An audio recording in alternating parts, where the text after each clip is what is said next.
I thought that the LIV players, when they left, they were supposed to be banned for life.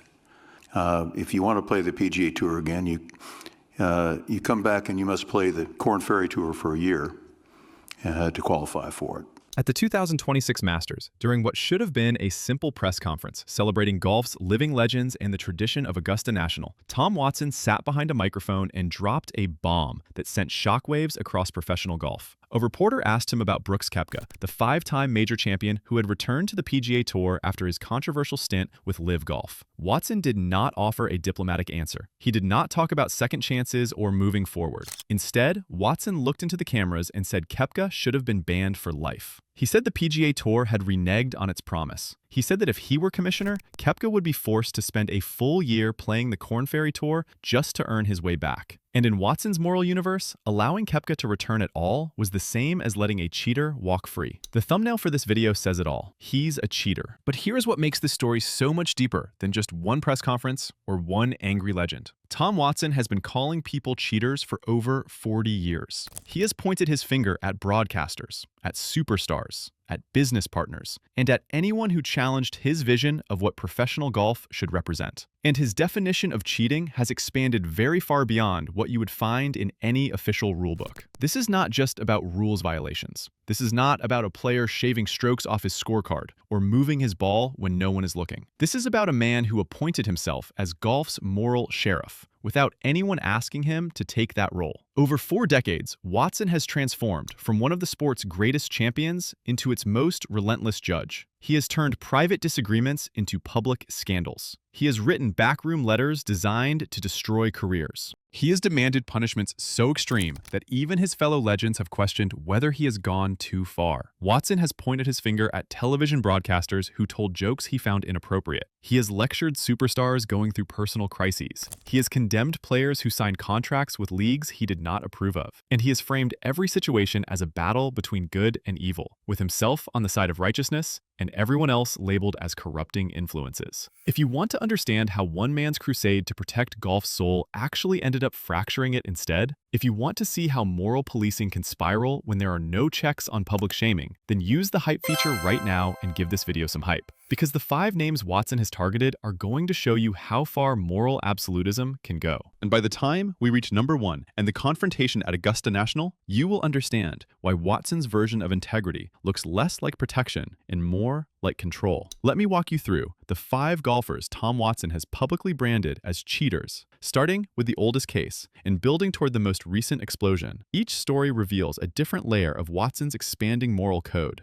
Each one shows a different facet of his need to judge, to punish, and to do it publicly. And each demonstrates how his preference for confrontation over reconciliation has left permanent scars on relationships, careers, and the sport itself. Number 5, Gary Player, the literal rulebook case that ignited a 40-year feud. November 1983, Desert Highlands Golf Club in Scottsdale, Arizona. The inaugural skins game was about to deliver unexpected drama. This was a made-for-television spectacle with a $360,000 purse. To put that in perspective, Seve Ballesteros won $90,000 for capturing the Masters that same year. The skins game was paying 4 times that for a single weekend. So, when Arnold Palmer, Jack Nicklaus, Tom Watson, and Gary Player teed it up, they were competing for life-changing money on individual holes. The format was brutal. Every hole had a cash value. If players tied, the money carried over, creating escalating stakes. By the time they reached the par 3 16th hole, ties and carryovers had pushed that one hole to $120,000. Gary Player was pin high to the right of the green, facing a delicate chip shot. He needed to get up and down to tie Tom Watson's par. And that is when Watson claims he saw something that would change both their lives. According to Watson, as Player prepared to play his chip shot, he removed a rooted leaf from directly behind his ball. Under Rule 17-1, moving an embedded or rooted natural object to improve your lie is a violation. It results in a penalty stroke and a permanent stain on your reputation. If Watson truly believed this was happening, he had multiple options available to him. He could have called for a rules official immediately. He could have stopped play before Player hit the shot. He could have asked for a ruling right there on the green, allowing the officials to review the situation. That is how rules disputes are supposed to be handled. Quickly, transparently, and on the spot. But Watson chose none of those options. Instead, he stayed completely silent. He watched player chip to tap in range, make his par, and tie Watson's score. He watched the $120,000 carry over to the 17th hole, and he watched player win that hole for $150,000. So if Watson genuinely believed that player had broken the rules, why did he remain silent during the moment when it mattered? The answer reveals everything about Watson's approach. Watson was not interested in a quiet resolution handled by officials. He was interested in a public accusation. After the round concluded, Watson did not pull player aside privately. He did not suggest they review the television footage together. He did not ask a rules official to mediate. Instead, Watson confronted player on a dirt road located directly outside the tournament's media tent. The setting was deliberate. The volume was intentional. Watson made sure the confrontation was loud enough that Dave Anderson, a prominent sports writer for the New York Times, could overhear every word. Anderson later wrote about the incident under the headline, "The Golf Hole Nobody Will Forget." Watson pointed his finger at player and said, "I'm accusing you, Gary. You can't do that. I'm tired of this. I wasn't watching you, but I saw it." Let those words sit for a moment. I'm tired of this. Watson was not treating the Leaf incident as an isolated mistake.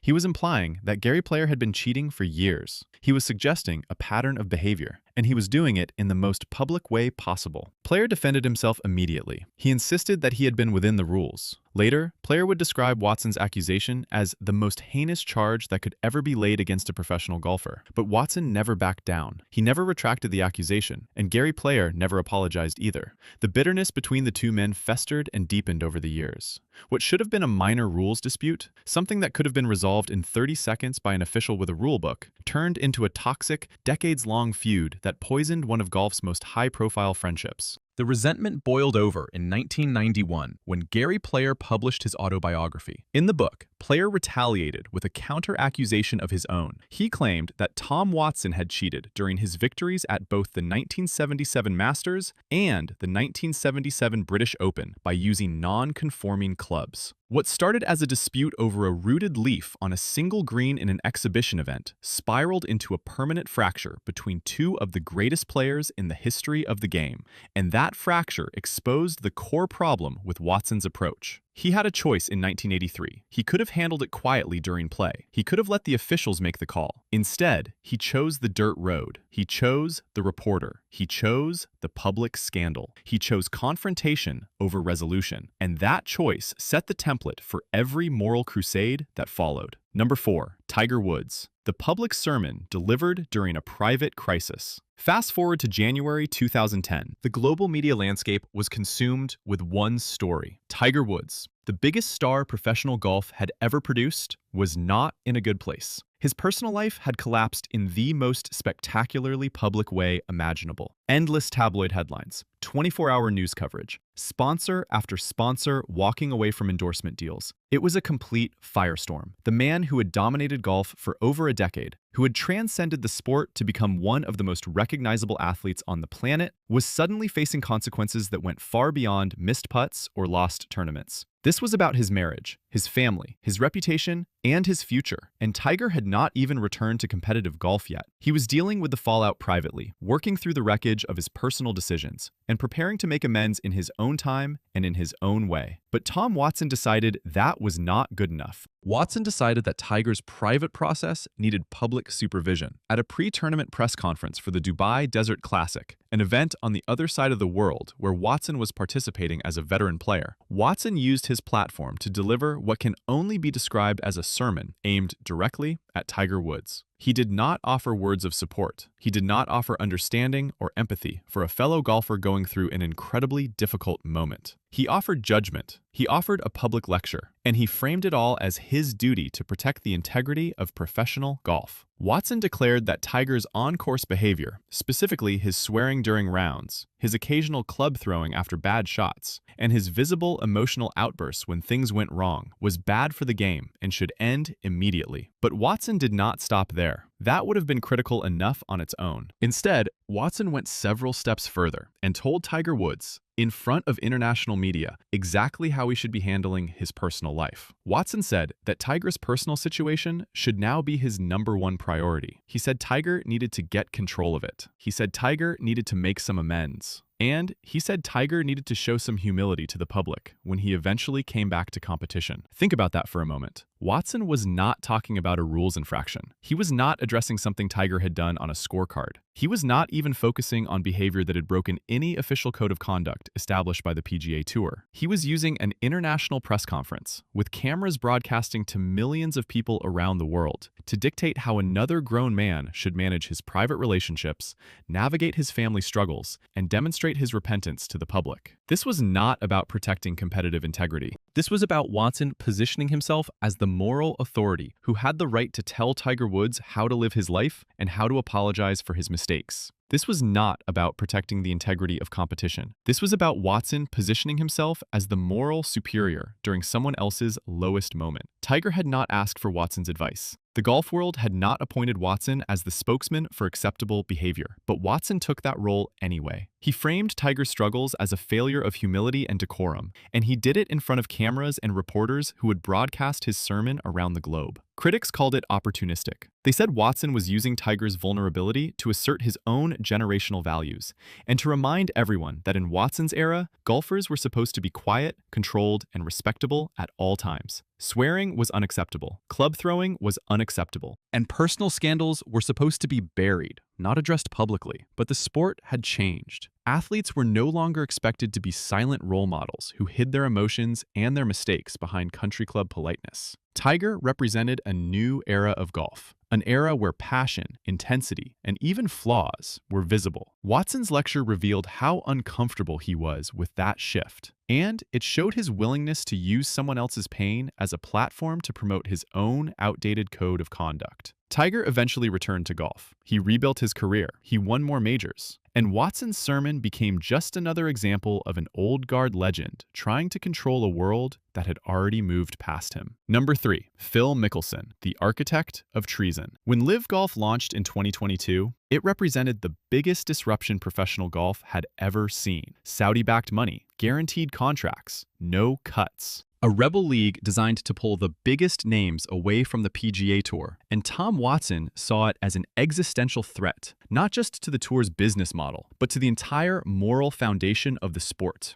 To Watson, leaving the PGA Tour for LIV Golf was not a business decision. It was treason. It was a betrayal of the corporate sponsors who funded tournaments. It was a violation of loyalty. And it was, in Watson's expanded definition, a form of cheating. Phil Mickelson became Watson's primary target. Mickelson was not just a defector. He was the architect. He was the player who had publicly criticized the PGA Tour's structure and openly explored alternative opportunities. Mickelson had negotiated aggressively and spoken candidly about the tour's flaws. And when LIV Golf offered him a massive guaranteed contract, Mickelson took it. Watson viewed this as the ultimate betrayal. At the Masters Champions Dinner in 2022, Watson made his position clear. He said LIV Golf was a big problem. He warned that if the players who left were allowed to return, it would cause dissension in the locker room. He was not interested in reconciliation. He was interested in punishment. In 2023, Watson escalated even further. He published an open letter that directly accused Mickelson of dismantling the competitive ecosystem of professional golf. Watson argued that the guaranteed money offered by LIV had corrupted the sport's merit-based foundation. In Watson's view, professional golf was supposed to reward performance, not contracts. Players were supposed to earn their money by winning tournaments, not by signing deals. The fact that LIV Golf paid players up front, regardless of results, was an insult to everything Watson believed the sport should represent. But Watson's sharpest criticism was reserved for what he called the #1 rule: protect the sponsors. Watson argued that the PGA Tour operated on a symbiotic relationship between players, tournaments, and corporate backers. Sponsors needed big-name players to promote their events. Players needed sponsors to fund the prize money. By defecting to LIV Golf while still expecting to compete in major championships and co-sanctioned events, Mickelson and the other defectors had violated that sacred agreement. Watson said it explicitly. When the players left, they violated the #1 rule that we really had out here, which is to protect the sponsors. Sponsors need players. They need the names to be able to promote their tournaments. In Watson's mind, prioritizing guaranteed personal wealth over the collective financial health of the tour was a form of systemic cheating. It did not matter that Mickelson had the legal right to negotiate his own contracts. It did not matter that professional athletes in every other sport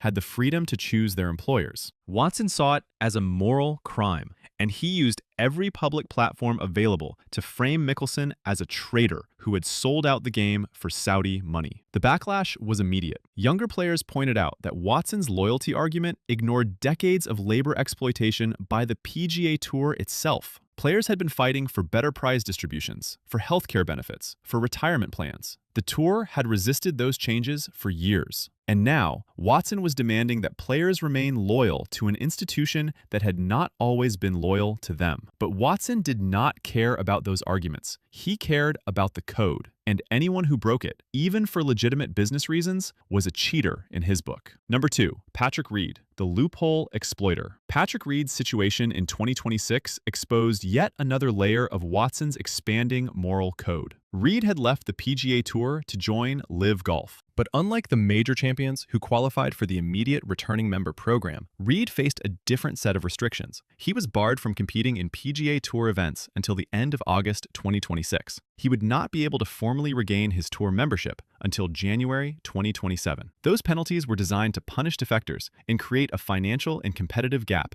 that would discourage others from leaving. But Reed found a workaround. He started playing on the DP World Tour, the European circuit that still had partnerships with the PGA Tour. And Reed did not just play, he won twice in early 2026. Those victories put him at the top of the Race to Dubai points list, and the DP World Tour's top 10 non-member exemption pathway meant that Reed was virtually guaranteed full PGA Tour status for 2027, even without going through the returning member program. Reed had used the rules to his advantage. He had found a legal route back to the PGA Tour that bypassed the punishments Watson and others thought he deserved, and Watson was furious. To Watson, this was not clever navigation of the system. This was loophole exploitation. It was a betrayal of the loyal players who had resisted LIV Golf's financial offers and stayed with the PGA Tour through the chaos. Watson did not hide his anger. He publicly condemned Reed's pathway and argued that allowing him to play his way back onto the tour was offensive to everyone who had remained loyal. Watson wanted the PGA Tour to close the loopholes. He wanted harsher penalties. He wanted permanent bans. But the reality was that Reed had not broken any rules. He had simply used the existing structure to rebuild his career. And Watson's fury revealed something important about his mindset. It was not enough for defectors to face consequences. They had to face consequences that Watson personally approved of. Anything less was unacceptable. Reed's case also highlighted a generational divide. Younger players understood that professional golf was a business. Contracts, sponsorships, tour structures. These were negotiable elements of a career. Loyalty was not a moral obligation, it was a choice. And players had the right to make decisions that benefited their families and their futures. But Watson saw loyalty as non-negotiable, and he framed Reed's success on the DP World Tour as evidence that the system was broken, not as proof that Reed had adapted and competed successfully within the rules. Number 1. Brooks Koepka, the ultimate confrontation. April 2026. Augusta National, the Masters. Brooks Koepka had returned to the PGA Tour in January under the controversial returning member program. The program allowed high-profile LIV defectors like Koepka, Jon Rahm, Bryson DeChambeau, and Cameron Smith to rejoin the tour, but only under strict financial penalties. Koepka had been forced to pay a $5 million fine to charity. He lost access to the tour's lucrative equity program for 5 years.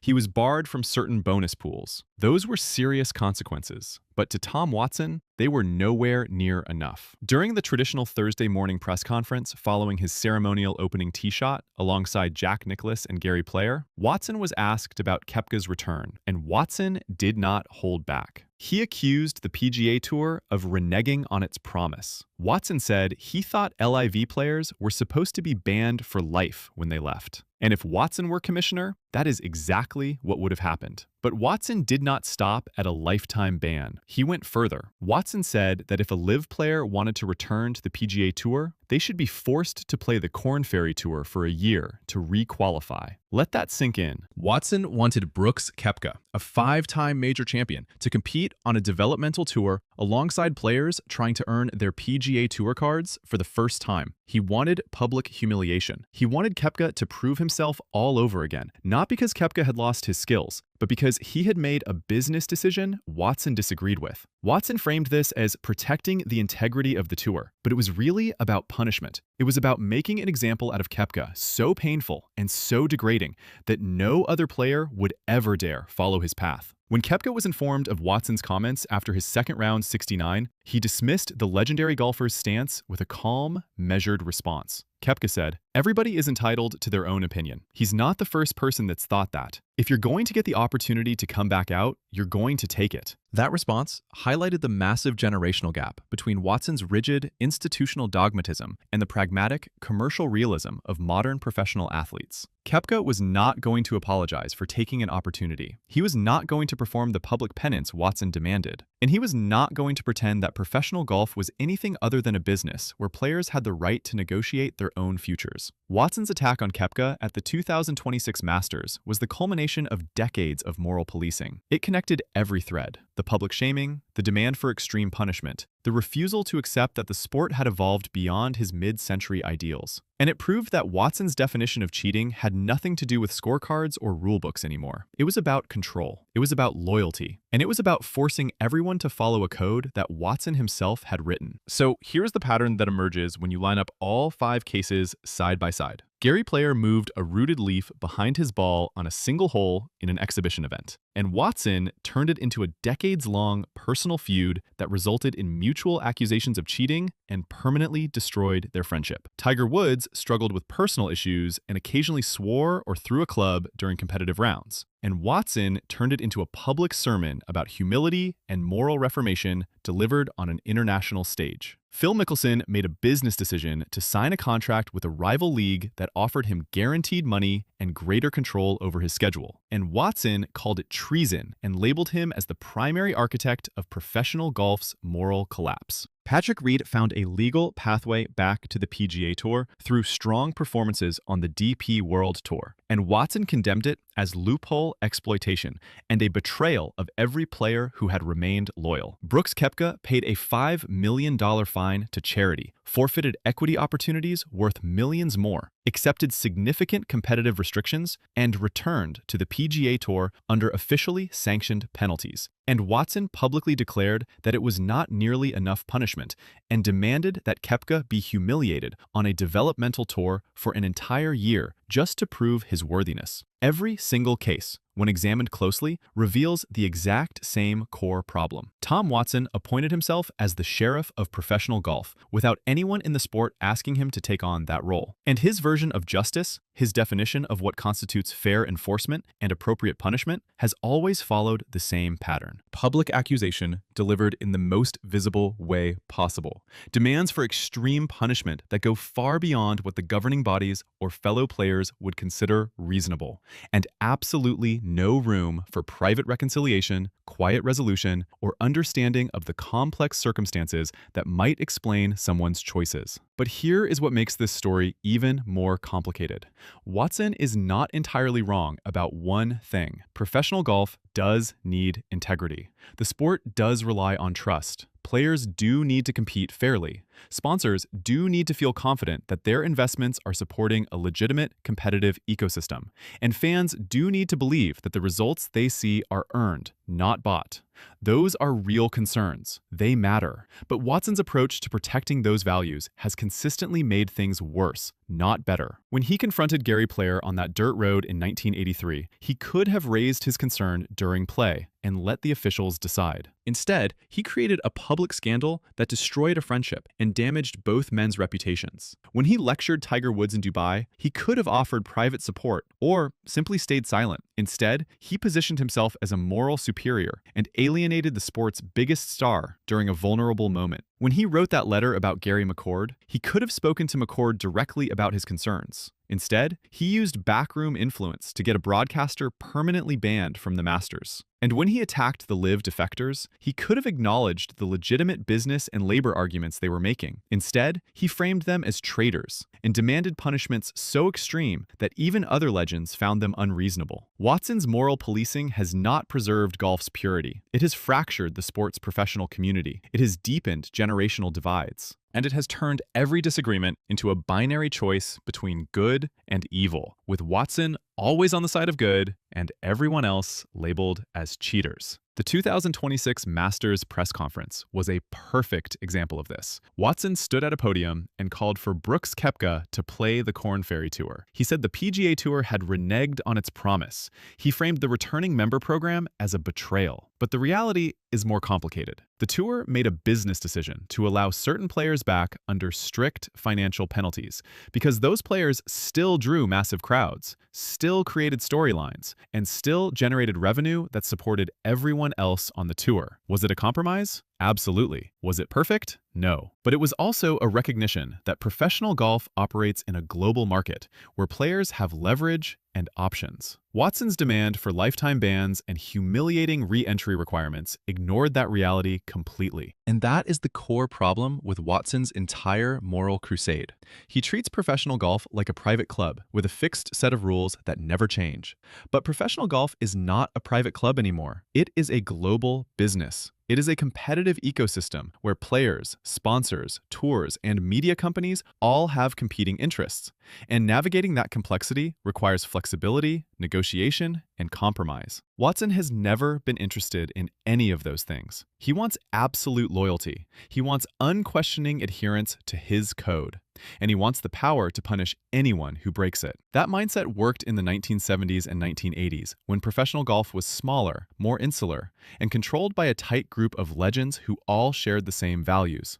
But it does not work in 2026. The sport has changed. The players have changed. The money has changed. And Watson's refusal to accept that change has turned him from a protector of tradition into an obstacle to progress. So where does that leave us? Tom Watson called 5 golfers cheaters. He went after Gary Player for a leaf. He went after Tiger Woods for swearing. He went after Phil Mickelson for signing a contract. He went after Patrick Reed for using a legal pathway. And he went after Brooks Koepka for paying a fine and returning under official penalties. Every single case was framed as a moral crisis. Every single case was turned into a public spectacle. And every single case revealed that Watson's definition of cheating has nothing to do with the rulebook and everything to do with control. But here's the thing we have to remember. Golf is bigger than Tom Watson. It is bigger than any one player's vision of what the sport should be. And it is strong enough to survive the battles between tradition and progress, between loyalty and opportunity, between the old guard and the new generation. The sport will keep evolving. Players will keep making decisions that prioritize their careers and their families. Sponsors will keep adapting to new markets, and fans will keep watching because they love the competition, the drama, and the stories. Watson's moral policing has not stopped any of that. It has just made the journey more contentious and more painful than it needed to be. So what can we learn from all of this? First, integrity matters, rules matter, trust matters. But public shaming is not the same as fairness. Demanding extreme punishment is not the same as protecting the sport. And appointing yourself as the moral judge of everyone around you is not the same as leadership. Second, professional golf is a business. Players have the right to negotiate their contracts. They have the right to explore opportunities. And they have the right to make decisions that benefit their futures, even if those decisions upset the old guard. That does not make them cheaters. It makes them professionals. And third, the best way to protect golf's integrity is not through public accusations and lifetime bans. It is through clear rules, fair enforcement, and institutional processes that everyone trusts. When Watson confronted Gary Player on that dirt road in 1983, he bypassed the officials and created a scandal. When he wrote a letter about Gary McCord, he used backroom influence instead of direct conversation. And when he attacked the LIV defectors, he ignored the labor and market realities that drove their decisions. In every case, Watson chose the dramatic, public, punitive approach over the quiet, fair, institutional one. And in every case, the result was more division, more bitterness, and more damage to the relationships that hold the sport together. The future of professional golf is bright. The talent is incredible, the competition is fierce, the global reach is expanding, and the fans are more engaged than ever. But that future will only be as strong as the integrity systems we build to support it. And those systems have to be fair, transparent, and consistent. They cannot be based on one man's personal code. They cannot rely on public shaming, and they cannot punish people for making business decisions that are legal and within the rules. Tom Watson spent 40 years trying to be golf's sheriff. And in that time, he turned private disputes into public wars, used moral language to justify extreme punishments, and expanded the definition of cheating to include behavior, loyalty, and business choices. He fractured friendships, damaged careers, and deepened the generational divide. And he did it all in the name of protecting a sport that never asked him to be its protector. So if you have made it this far, I want to hear from you. Who do you think Tom Watson was most unfair to? Was it Gary Player, whose career was shadowed by a decades-long feud over a leaf? Was it Tiger Woods, who was lectured publicly during the lowest moment of his personal life? Was it Phil Mickelson, who was labeled a traitor for signing a contract? Was it Patrick Reed, who was condemned for using a legal pathway? Or was it Brooks Koepka, who paid a $5 million fine and still was not forgiven? Drop your answer in the comments. Let me know who you think got the worst treatment. And if you want to see more stories about the battles behind the scenes in professional golf, smash that like button, subscribe to the channel, and hit the bell so you never miss an upload. Because golf's biggest dramas are not always on the scorecard. Sometimes they are in the press conferences, the backroom letters, and the moral crusades that reshape the sport forever. Thanks for watching, and I will see you in the next one.